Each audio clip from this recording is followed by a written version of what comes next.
একই সাথে রয়েছি দুজন, একই ডোরে। জীবনের প্রথম বিয়ে, কি জানি ঐশী দেখতে কেমন, কিছুটা ভয় হচ্ছে। সূরা পরে বুকে থুতু দিয়ে বাসর ঘরে ঢুকলাম। ঐশীর সাথে 7 দিনের পরিচয়। বিয়ের আগে অল্প কিছু কথা হয়েছিল, কিন্তু দেখা করিনি। কথা শুনে বুঝেছিলাম খুব দুষ্টু। ঘরে ঢুকে দেখি বউয়ের মুখে ঘোমটা নেই। আমি তো পুরাই অবাক। শুনছি বাসরাতে স্ত্রীর ঘোমটা নাকি স্বামীরা সরায়, আর এখানে দেখি বউয়ের মাথায় ঘোমটাই নাই। আস্তে আস্তে ঐশীর কাছে গেলাম, অনেকটা চোরের মতো। ঐশী মুখ ফিরিয়ে বসে আছে। খাটে বসতেই মুখ ফেরানো অবস্থায় ঐশী বলল, দরজাটা লাগানো হয়নি, লাগিয়ে আসেন। দরজার দিকে তাকিয়ে দেখলাম সত্যি দরজা লাগাইনি। আশ্চর্য, ঐশী তা জানলো কি করে? সে তো মুখ ফিরিয়ে বসে আছে। আবার দরজাটা লাগিয়ে খাটে এসে বসলাম। আচ্ছা, আমি যে দরজা লাগাইনি সেটা আপনি কি করে বুঝলেন? আপনি তো মুখ ফিরিয়ে বসে আছেন। আমার সামনে কি সেটা আপনি দেখতে পাচ্ছেন না? মাথাটা মনে হয় পুরোপুরি গেছে।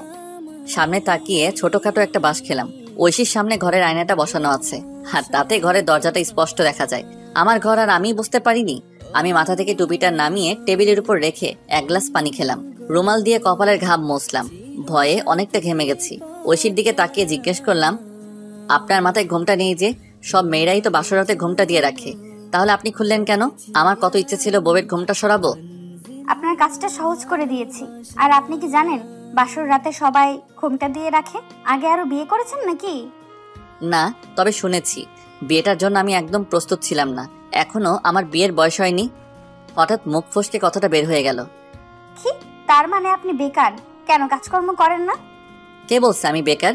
আমি ব্যাচেলর। ঐশী একগাল হেসে বলল, ব্যাচেলর আবার বিয়ে করে নাকি? আবার বললেন বিয়ের বয়স হয়নি, কিন্তু এটা তো ভালো করে জানেন যে বউয়ের মাথায় ঘোমটা দেওয়া থাকে। একটু একটু জানি।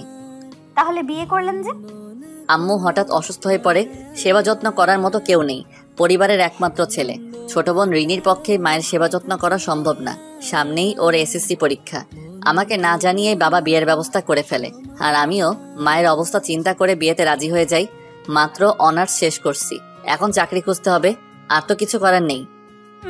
বুঝছি। অনেক রাত হয়েছে, আমি আবার বেশি রাত সজাগ থাকতে পারি না। তবে খুব সকালে ঘুম থেকে উঠে পড়ি। এখন ঘুমাবো। আমি ভাবছি বাসরাত কি এরকমই হয়? ঐশী আর কিছু বলবে না, সোজা ঘুমাবে বলছে। আর একটা কথা বলা হয় নাই। অনেকক্ষণ ধরে শুধু কথাই বলে যাচ্ছি, আসল কথাটাই ভুলে গেছি। আমার চোখ দুটো যেন লজ্জায় লাল হয়ে গেল। ছেলেদের লজ্জা নাকি কম থাকে, কিন্তু আমার একটু বেশি। আমি উৎসাহ নিয়ে জিজ্ঞেস করলাম, বলেন, কি কথা বলবেন? স্বামী স্ত্রী কিন্তু আপনি আপনি করে কথা বলে না। আমাকে তুমি করে বলবেন, তাহলে আমিও বলার সাহস পাবো। এখন ঘাড় ফিরিয়ে ওদিকে তাকাও। কেন? এদিকে কি হয়েছে? আমি কাপড় চেঞ্জ করব। আমি না তোমার স্বামী? সমস্যা কিসের? কথাটা শুনে ঐশী রেগে লাল টমেটো হয়ে গেছে। তাকাও বলছি, না হয় খবর আছে। ওই যে বাথরুম, গিয়ে চেঞ্জ করে আসো। কি আজব বউ রে বাবা। ঐশী বিয়ের শাড়ি খুলে নীল একটা শাড়ি পরে আসলো। অসম্ভব সুন্দর লাগছে। আমি মুগ্ধ দৃষ্টিতে তাকিয়ে আছি, যেন পরি নেমে এসেছে। ইচ্ছে করছে এখনই জড়িয়ে ধরি, কিন্তু ঐশীকে তো তা বলা যাবে না, তাহলে ডিমান্ডে উঠতে পারে। খাটে পা তুলে উঠতে ঐশী বলল, একটা কথা বলা হয়নি, আমি কিন্তু কারোর সাথে ঘুমোই না। মানে অভ্যেস নেই। যেহেতু বিয়ে হয়েছে আর স্বামী স্ত্রী হিসেবে এক বিছানায় থাকা উচিত, তা না হয় মানিয়ে নেব, তবে শরীরে টাচ করতে পারবা না। এটা আমার বিন্দুমাত্র অভ্যেস নেই। কিন্তু ব্যাচেলর হওয়ার কারণে আমি তো সবসময় এক পা কোনো না কোনো বন্ধুর উপর দিয়ে জড়িয়ে ধরে ঘুমাতাম। এখন আমার কি হবে? তাছাড়া আজকে না বাসর রাত। ছি ছি ছি ছি, এসব আমি একদম পারবো না। না হয় আমি মাটিতে ঘুমাবো। আরে না না, মাটিতে ঘুমানোর দরকার নেই। যদি রাতের বেলা হঠাৎ কোনো দরকারে কেউ রুমে আসে আর দেখে ফেলে, তবে কি হবে? আচ্ছা, আমি জড়িয়ে ধরবো না, তোমার থেকে 2 হাত দূরে ঘুমাবো। এই তো লক্ষ্মী স্বামী আমার। এই কথা বলে ঐশী খাটে উঠে বাতিটা অফ করলো। প্রায় 5 মিনিট হয়ে গেল, কেউ কোনো কথা বলছি না। ঐশী কি খুব ক্লান্ত হয়ে ঘুমিয়ে পড়েছে, নাকি কিছু ভাবছে? এক পর্যায়ে মনে হলো ঘুমিয়ে গেছে। আমি ডান হাত দিয়ে আস্তে আস্তে জড়িয়ে ধরলাম। কি করবো ভাই কন? শিয়ালের সামনে মোরগ থাকলে কি আর শিয়াল চুপ করে থাকবে? ঐশী যেই মুহূর্তে চেঁচিয়ে উঠবে, ঠিক তখনই আরেক হাত দিয়ে মুখটা চেপে ধরে একটা পা ঐশীর উপর বিছিয়ে দিয়ে বললাম, চোর বলে চেঁচিও না কিন্তু। আমার বাসায় আজ পর্যন্ত কোনো চুরি হয়নি। বাড়ির সবাই তা ভালো করে জানে। ব্যাচেলর ছেলে বলে কথা, এতদিনের পুরনো অভ্যাস কি করে ভুলে যাই বলো? নতুন বিয়ে করেছি, বাসরাত বলে কথা, তার উপর একটু আগে তোমার উপর ক্রাশও খাইলাম। অদ্ভুত। কিছুক্ষণের মধ্যে ঐশী শান্ত হয়ে গেছে। ঘুমিয়ে গেল নাকি? কথাটা চিন্তা করার সাথে সাথে ঐশী আচমকা ঘরের লাইট অন করে বলল, হে আল্লাহ, আমি তো আসল কাজটাই করতে ভুলে গেছি। আবার কি হলো? কোনো ভুল করিনি তো? আমি ভ্যাবাচাকা খেয়ে গেলাম। ঐশী বলল, মা তো বলেছিল স্বামীকে সালাম করার জন্য, আমি তো ভুলেই গেছি। দেখি তোমার পাটা নিচে নামাও তো। ও এই কথা, আমি ভেবেছিলাম কি না কি। থাক, সালাম করতে হবে না, লাইট অফ করো, ঘুম পাইছে। থাক মানে কি, সালাম তো করতেই হবে। অতঃপর ঐশী সালাম করে লাইটটা অফ করে দিল। আর একটা কথা, আমি নিষেধ করা সত্ত্বেও তুমি আমাকে স্পর্শ করছো, এর শাস্তি হবে, মনে থাকে যেন। আরে বাবা, তা পরে দেখা যাবে। আমি কাউকে ভয় পাই নাকি? ঘুমাও তো। দরজার খটখট আওয়াজ শুনে ঘুম ভাঙলো। মিটমিট করে চোখ খুলে দেখে প্রায় বিছানা থেকে পড়ে যাচ্ছি। ঘড়িটা দেখার জন্য পাশে তাকালাম, মাত্র 7:30। আমার জন্য এখনো ভোর, কারণ আমি সবসময় দেরিতে উঠি। সামনে তাকিয়ে দেখি ঐশী চেয়ারের মধ্যে বসে আছে, আমার দিকে ড্যাব ড্যাব করে তাকিয়ে আছে। এদিকে কে যেন দরজার মধ্যে হাতুড়ি পেটাচ্ছে। কি হলো, দরজা খুলছো না যে? কে না কে ধাক্কাধাক্কি করছে, কোনো ডাকও দিচ্ছে না, তাই ভয় খুলিনি। ভয়? কিসের ভয়? জানি না। আমি ডেকে বললাম, কে? দরজা এভাবে ধাক্কাধাক্কি করছে কে? মুহূর্তের মধ্যে বন্ধ হয়ে গেল। ঐশী আমার দিকে কৌতূহলী হয়ে তাকিয়ে আছে। ওভাবে তাকিয়ে আছো কেন? বাড়ির ছোট পোলাপানগুলো হবে হয়তো। ঐশী একটু এক দীর্ঘশ্বাস ফেললো। আমি এখনো বিছানায় গড়াগড়ি খাচ্ছি, এপাশ থেকে ওপাশ। ঐশী চেয়ার থেকে উঠে আয়নার সামনে গিয়ে বসলো, ঘাট থেকে ভেজা চুলগুলো সরিয়ে সামনে নিয়ে আসলো। আমার ভেতর যেন লাড্ডু ফুটতেছে। তারপর ঠোঁটে লাল লিপস্টিক, কপালে লাল টিপ লাগালো। আমার চোখগুলো ক্রমশ বড় হতে লাগলো। ইচ্ছে হচ্ছে আর একটু দেরি না করে জড়িয়ে ধরি, কিন্তু না, স্পর্শ করা যাবে না। ঐশীর অনুমতি ছাড়া স্পর্শ করা যাবে না। কাল রাতে ঐশী আমাকে স্পষ্ট করে বলে দিয়েছে। তবু একবার ধরেছিলাম, তাই বলেও দিয়েছে এর নাকি শাস্তি পেতে হবে। কথাটা মনে হওয়ার পর মনটা খারাপ হয়ে গেল। তারপর ঐশীর হাতে কাজল নিয়ে চোখের পাপড়িতে খুব সাবধানে লাগাচ্ছে। কানে ছোট 2টা রিং পড়লো। বাম কানের পাশ থেকে চুলগুলো সরিয়ে আমার দিকে আর চোখে তাকালো। আমি আবার চোখ বড় বড় করে মুগ্ধ দৃষ্টিতে ঐশীর দিকে তাকিয়ে আছি। একটা মুচকি হাসি দিয়ে আবার আয়নার দিকে মনোযোগ দিল। না, আর কন্ট্রোল করা যাচ্ছে না। আমি এবার জড়িয়ে ধরবই। ঐশী যা ইচ্ছা করুক, তা পরে দেখা যাবে। বিছানা থেকে পা নামিয়ে ফ্লোরে রাখলাম। চুপি চুপি চোরের মতো ঐশীর কাছে গেলাম। যেই ঐশীকে জড়িয়ে ধরবো ঠিক তখনই হঠাৎ দরজার মধ্যে আবার খটখট ধাক্কার আওয়াজ শুরু হলো। আমি ভয়ে লাফিয়ে উঠি। মেজাজটা ভালো রকমের গরম হলো। এরকম রোমান্টিক মোডে বাঁধা, ইচ্ছা করছে বাহিরে থেকে ধরে এনে ইচ্ছে মতো পিটিয়ে আলুর ভর্তা বানাই। এইদিকে ঐশী দাঁত বের করে খিলখিল করে হাসছে। হয়তো আয়নার মধ্যে আমার সব কাণ্ড দেখে ফেলেছে। আমি দরজার পিছন থেকে ঝাড়ুটা হাতে নিয়ে প্রচন্ড রাগে দরজা খুললাম। কে বারবার এভাবে বিরক্ত করছে? হ্যাঁ। দরজা মেলার পর আর ইজ্জত বলে কিছু খুঁজে পেলাম না। জিব্বায় কামড় দিয়ে ল্যাম্পপোস্ট হয়ে দাঁড়িয়ে আছি। আমাদের সব প্রতিবেশী মহিলারা আমার দিকে তাকিয়ে হাসছে। কেউ কেউ একজন আরেকজনকে হেসে হেসে কানে কানে কি যেন বলছে। এতগুলো মহিলা নতুন বউ দেখতে এসেছে। টিকিট বিক্রি করলে অনেক অনেক টাকার মালিক হয়ে যেতাম। তার মধ্যে থেকে একজন মহিলা হেসে হেসে বলল, কি জামাই সাহেব, আমাদেরকে ঝাড়ু পেটা করবেন নাকি? হাতের ঝাড়ুটা সাথে সাথে মাটিতে ফেলে দিলাম। না না আন্টি, এ কি বলছেন? আসুন, ভিতরে আসুন সবাই। আমি বিছানার উপর উঠে বসলাম। ঐশী মাথায় কাপড় দিয়ে টেবিলের পাশে চেয়ারটায় বসে আছে। তারা ভেতরে ঢুকতে ঐশী দাঁড়িয়ে সবাইকে সালাম দিল। বাহ, বউ দেখতে কি মিষ্টি। এই যে জামাই সাহেব, বউ কিন্তু আপনার চেয়ে সুন্দর। ঘরের কাজকর্ম একটু কম করিয়েন, আর বেশি বেশি সেবা যত্ন করবেন। হ্যাঁ, বউ যে সুন্দর তা আমি ভালো করে জানি। যেমন সুন্দর তেমন গন্ডি। তারপর একে একে বউ দেখে চলে যাচ্ছে, কিন্তু আমার দিকে একবারও কেউ ভালোভাবে তাকায়নি। সবাই শুধু বউ দেখতে এসেছে। রিনি এসে ডেকে বলল, ভাইয়া, সবাই খাওয়ার জন্য ডাকছে, তাড়াতাড়ি চলে এসো। তুই তোর ভাবিকে নিয়ে যা, আমি আসছি। রিনি ঐশীকে নিয়ে চলে গেল। আমি ফ্রেশ হয়ে চুল আছড়ে খাবার রুমে গেলাম। 3 খালা আর মা টেবিলে বসে আছে। বাবা সোফায় বসে টিভিতে খেলা দেখছে। একটা চেয়ার টেনে বসে পড়লাম। বড় খালা ঐশীর মাথায় হাত বুলিয়ে বলছে, শোনো বউ, এমন মিষ্টি সংসার খুব কমই আছে। আমি গ্যারেন্টি দিয়ে বলতে পারি, এই সংসারে তোমার বিন্দু মাত্র অসুবিধা হবে না। আর তোমার শাশুড়ি একদমই খারাপ না, এ ব্যাপারে তুমি নিশ্চিত থাকতে পারো। কিছুদিন পর তোমার বন্ধুর মতো মনে হবে। তবে তোমার স্বামীটা একটুও ভালো না, একদম বজ্জাত। একটু ভালো করে শিক্ষা দিও তো, বাজে একটা। কথাটা শুনে সবাই হাসছে। আমি মাথা নিচু করে বসে আছি আর চোখে তাকিয়ে দেখলাম ঐশীও হাসছে। নাও, এবার সবাই খাওয়া শুরু করো। খাওয়া শেষে রুমে এসে বসলাম। ঐশী পাশে এসে বসে বলল, মিস্টার জামাই, তোমাকে সোজা করার অর্ডার কিন্তু পেয়ে গেছি, মনে রেখো। আমার কাছে ব্যবস্থা আছে, এত খুশি হওয়ার কিছু নেই। অপেক্ষা করো, মজা বোঝাবো। এবার হারে হারে টের পাইবা। একটু পর ঐশী হাতে মোবাইলটা নিয়ে কার নাম্বার যেন খুব তাড়াহুড়ো করে টাইপ করতে করতে রুম থেকে বেরিয়ে গেল। ব্যাপার কি? ঐশী হাতে ফোনটা নিয়ে রুম থেকে বের হওয়ার পরে আমি চুপি চুপি পিছু নিলাম। ঘরের পিছন দিক থেকে ফিস ফিস শব্দ আসছে। ঐশী কানের মধ্যে 2 হাতে ফোনটা চেপে ধরে কথা বলছে আর বারবার এদিক ওদিক তাকাচ্ছে। আমি নিঃশব্দে আম গাছের পিছন থেকে উকি দিয়ে আছি। আস্তে আস্তে কথা বলার কারণে বেশি কিছু বোঝা যাচ্ছে না। এক সময় শুধু একটা কথা স্পষ্টভাবে বোঝাতে পেরেছিলাম। ঐশী হেসে হেসে বলছিল, আচ্ছা তুই সবকিছু রেডি করে রাখিস, ব্যাপারটা অনেক মজার হবে। আচ্ছা আমি এখন রাখছি, নয়তো সবকিছু ফাঁস হয়ে যাবে। ঐশী ফোনটা জড়িয়ে ধরে দাঁত বের করে হাসছে। আমি তাড়াতাড়ি রুমে চলে আসলাম। বারবার ঐশীর ফোনের কথাগুলো মাথায় ঘুরপাক খাচ্ছে। আমাকে নিয়ে কিসের প্ল্যান চলছে? ফোনে ঐশী কার সাথে কথা বলছিল? আর কোন ব্যাপারটা মজা হবে বলছে? রহস্যটা কি? ঐশীর কোনো বয়ফ্রেন্ড নেই তো? প্রশ্নগুলো মাথা খারাপ করে দিচ্ছে। একটু পর ঐশী রুমে আসলো।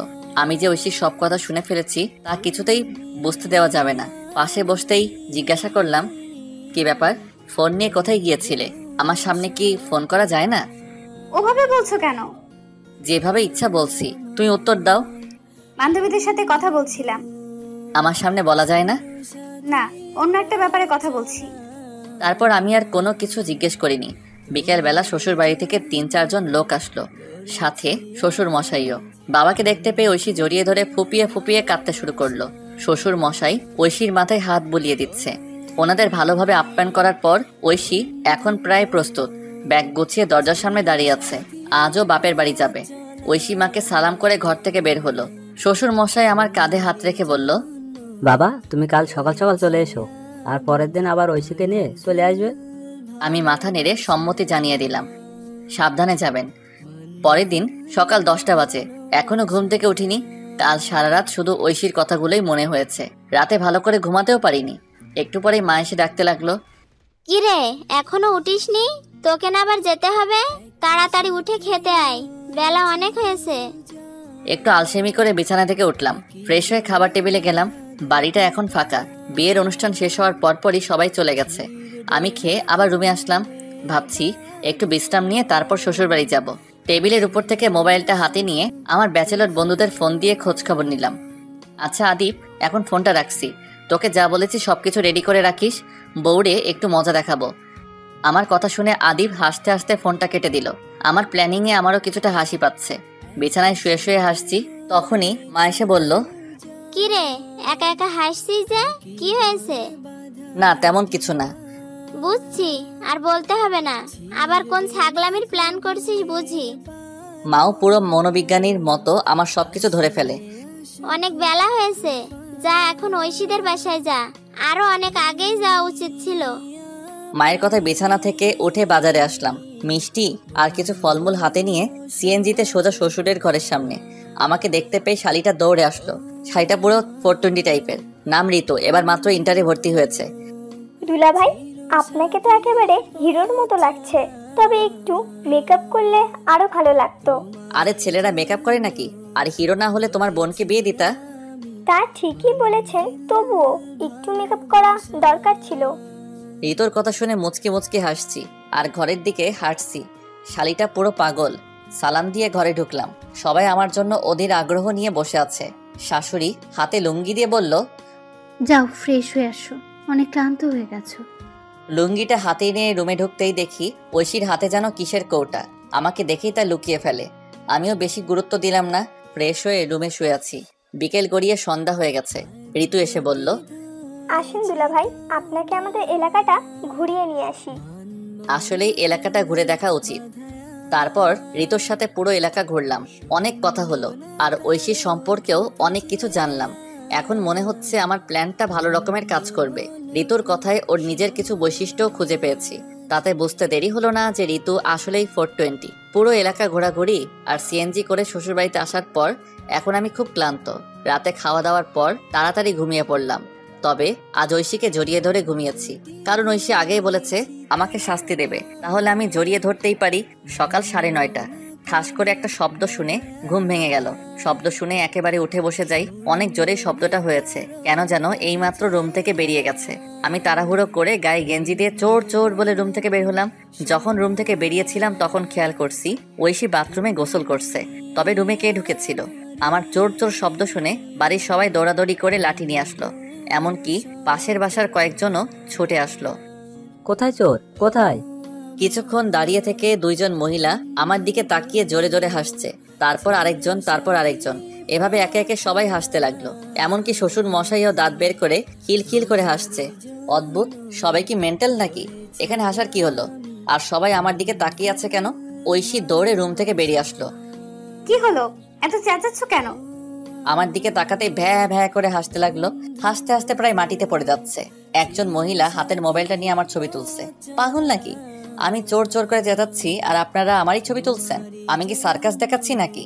পাশের বাড়ির এক মহিলা বলে উঠলো, জামাই সাহেব, ছবিটা কিন্তু সার্কাসের চেয়ে কম নয়, চলেন একটা সেলফি তুলে ফেসবুকে দিমু। উনি ক্যামেরা অন করে আমার সাথে পোজ নিলেন আর আমি মোবাইলে তাকাতেই লাফিয়ে উঠি। ব্যাপার কি? আমার চেহারা এরকম কেন? আমি কোনো ভুল দেখছি না তো? এক দৌড়ে রুমে এসে আয়নার সামনে গেলাম। আমার চেহারা মেয়েদের মতো মেকআপ করা, কি হাস্যকর দেখতে। চোখে কাজল, কপালে কালো তিল, ঠোঁটে লাল লিপস্টিক, গালে পাউডার। আমার এই অবস্থা করলো কে? তখন আমার আর বুঝতে বাকি ছিল না যে ঘরে কোনো চোর আসেনি, বরং কেউ এসে আমার এই অবস্থা করছে। আর তার ঋতু ছাড়া অন্য কেউ করতে পারে না, কারণ বাড়িতে আসার পরপরই ঋতু বলেছিল আমাকে নাকি মেকআপ করলে দারুণ লাগবে। আমার এখন প্রচন্ড রাগ হচ্ছে। ইচ্ছে হচ্ছে শালিটাকে ধরে আচ্ছা মতো 1 ঘন্টা পিটাই, কিন্তু ঋতু এগুলো করতে যাবে কেন? কারণ কি? কারণটাও খুব দ্রুত ফাঁস হয়ে গেল। যখন খাবার টেবিলে খেতে বসি ঠিক তখনই ঐশী ঋতুকে ডেকে বলে, ঋতু, একটু এদিকে আয় তো। আমি খাওয়া বন্ধ করে আর চোখে ঐশীর দিকে তাকিয়ে আছি। দেখলাম ঐশী ব্যাগ থেকে 500 টাকার একটা নোট ঋতুর হাতে দিয়ে বলছে, কাজটা খুব ভালো করে করতে পারিস, প্ল্যানটা খুব ভালো করে সফল করছিস, এই নে তোর বকশিস। তার মানে সব প্ল্যান ঐশীর? খাওয়া শেষে রাগ করে রুমে বসে আছি। যখন ঐশী রুমে আসলো রাগটা আরো বেড়ে গেল। তার মানে সব প্ল্যান তোমার ছিল? ঐশী চেয়ারে বসে বাদাম খাচ্ছে আর হাসছে। কোনো উত্তর দিল না। আমি আবার জিজ্ঞেস করলাম, আমি জানতে চাইছি প্ল্যানটা কি তোমার ছিল? হ্যাঁ, আমার ছিল। তো কি হয়েছে? বলেছিলাম না পরে মজা টের পাইবা। ইচ্ছে হচ্ছে বালিশ চাপা দিয়ে ধরি, তবে আমি কিছু বলিনি। চুপচাপ বসে আছি আর ঐশীর হাসি সহ্য করার চেষ্টা করছি। কিছুক্ষণ পর শ্বশুর আর শাশুড়ি রুমে এসে জানতে চাইলো, ব্যাপারটা কি ছিল? তেমন কিছু না, ঐশী আমার সাথে একটু মজা করছিল। ভেতরের রাগটা চেপে রাখলাম। সাথে সাথে ঋতু রুমে ঢুকলো। শাশুড়ি বলল, এখন ক্ষমা চেয়ে নে, আর কোনোদিন যদি এমন মজা দেখি তবে বেশি ভালো হবে না। আরে না না, ক্ষমা চাইতে হবে না, তবে একটা কাজ করে দিলে খুব ভালো হয়। কি কাজ? একটু আগে পাশের বাড়ির এক মহিলা আমার ছবি তুলেছে আর বলেছে উনি নাকি ফেসবুকে দিবে। যদি একটু ওনাকে বলে ছবিটা ডিলিট করে দেন তাহলে খুব ভালো হবে, নয়তো বন্ধুদের সামনে মুখ দেখাতে পারবো না। ঋতু, এক্ষুনি গিয়ে বল ছবিটা যাতে ডিলিট করে দেয়, যা। তাছাড়া ঋতুর তো কোনো দোষ নেই, ঐশী টাকা দিয়েছে আর ঋতু করেছে, স্বাভাবিক। তারপর তারা রুম থেকে চলে গেল। ঐশী আবার হাসতে শুরু করলো। এদিকে বিকেল হয়ে যাচ্ছে, আমাদেরও বাসায় যেতে হবে। হঠাৎ ফোনটা ক্রিং ক্রিং শব্দে বেজে উঠলো। হাতে নিয়ে দেখে আদিপ।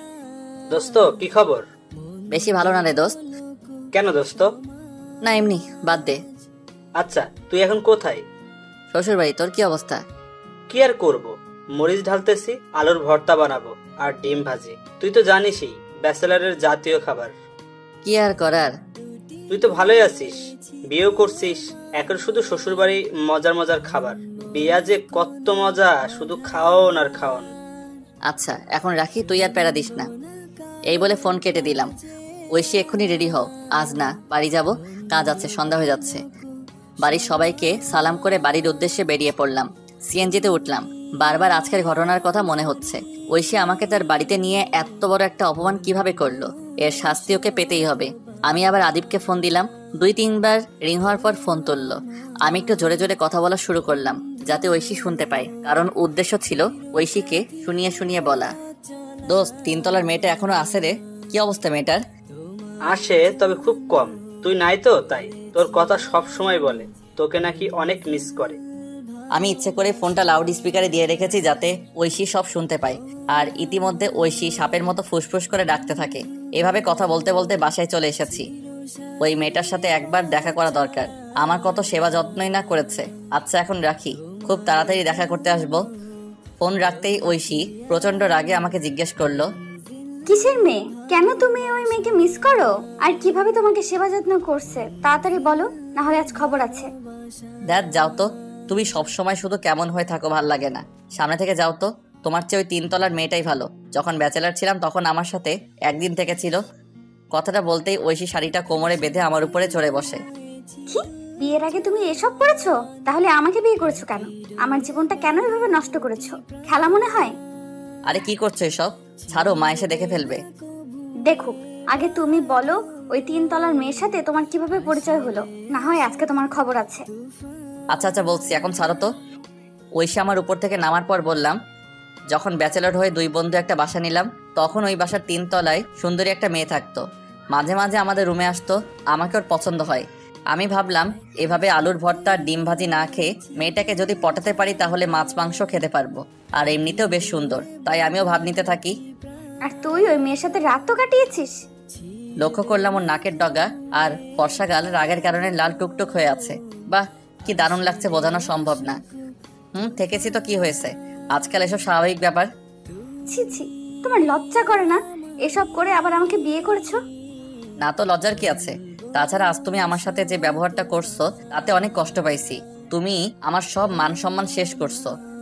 ঐশী আর কিছু বলেনি, চুপচাপ রুম থেকে বেরিয়ে যায়। লক্ষ্য করলাম চোখ ভিজে চুপসে গেছে, রাতে আমার সাথে কথাও বলেনি। পরের দিন আমি সকাল সকাল ঘুম থেকে উঠে, যদিও কোনোদিন উঠে অভ্যাস নেই, ঘুম থেকে উঠে দেখি ঐশী বিছানায় নেই। ব্রাশ নিয়ে ছাদে গিয়ে দেখি ঐশী এক কোণায় দাঁড়িয়ে দাঁড়িয়ে ফুপিয়ে ফুপিয়ে কাঁদছে।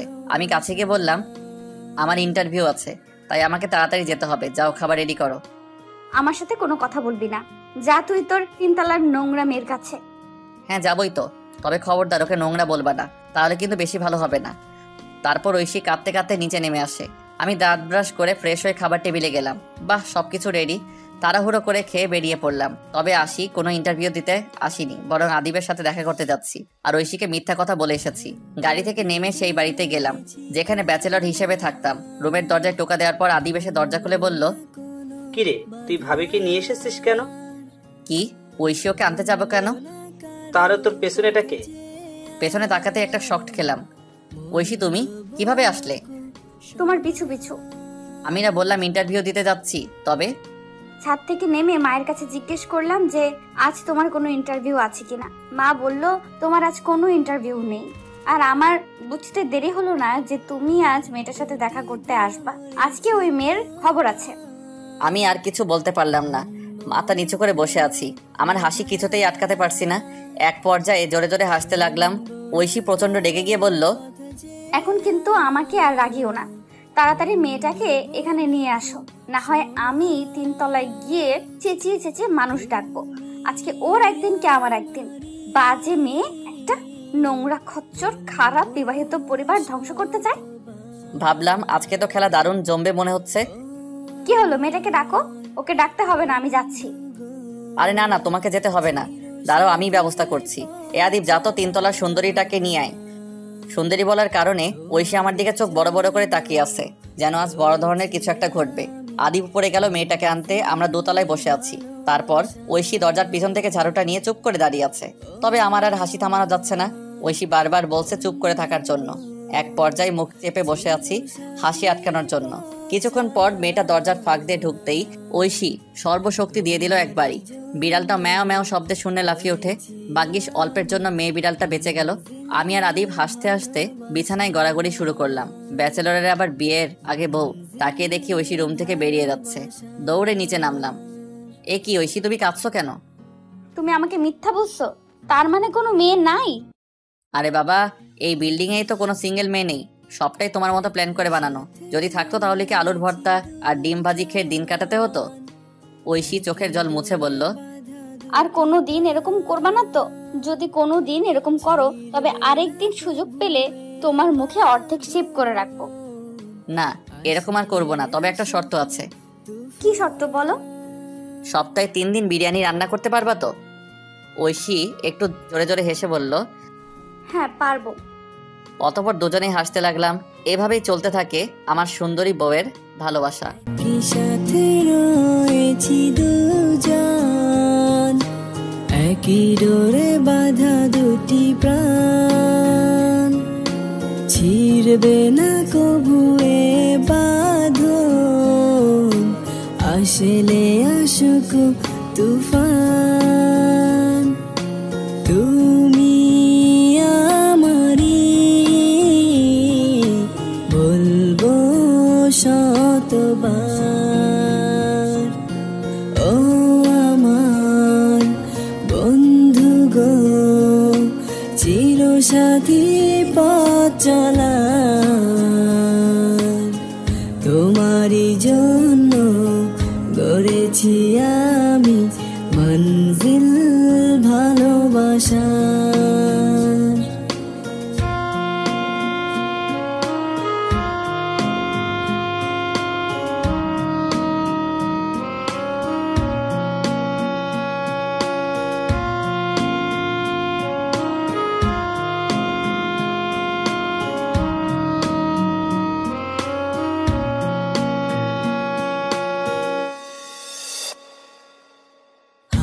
দুটি ধরেছি তোমার, মানব না কোনো বাধায় আর, শুনবো না কারো কথা যে আর, মন্দ বলুক সমাজ।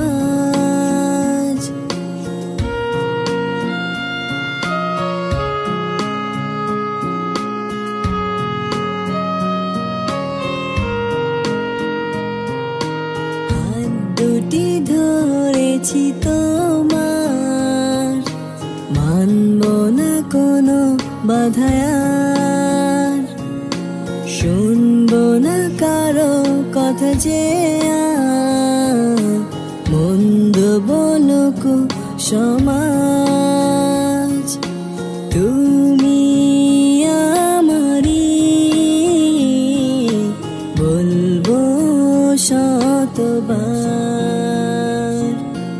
ও আমার বন্ধু গো, চিরসাথী পথ চলা, তোমারই জন্য গড়েছি আমি মঞ্জিল ভালোবাসার। ও আমার বন্ধু গো, চিরসাথী পথ চলা, তোমারই জন্য গড়েছি আমি মঞ্জিল ভালোবাসার, মঞ্জিল ভালোবাসার।